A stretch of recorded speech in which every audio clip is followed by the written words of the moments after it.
El potencial de les xarxes socials o social media. Els social media han provocat un impacte enorme al món dels negocis. Tanmateix, les empreses encara estan molt lluny de ser socials. Les influències socials i digitals han canviat per sempre les expectatives dels clients i els treballadors. Per exemple, han afectat a la velocitat amb què els clients esperen ser servits.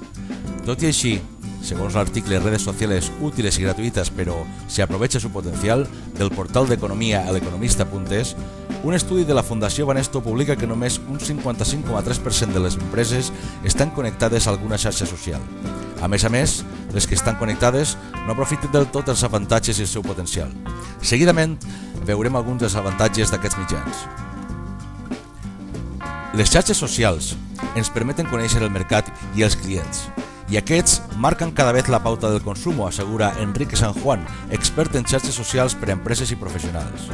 Segons l'Observatori Nacional de les Telecomunicacions i la Societat de la Informació, un 47,4% dels usuaris web 2.0 de l'estat espanyol tenen en compte les xarxes socials a l'hora d'executar una decisió de compra.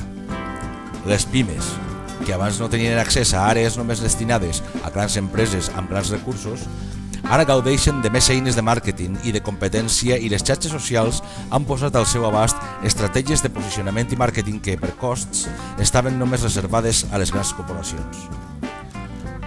Un dels avantatges més importants del social media en l'empresa és la capacitat d'immediatesa del feedback del client i analitzar com es veuen ells, i no com abans, on les empreses volien donar l'imatge de com es veien sense comptar amb la visió del comprador. Gràcies al feedback i la interacció amb el client, podem enfocar el nostre negoci a les necessitats i definir la nostra marca e identitat.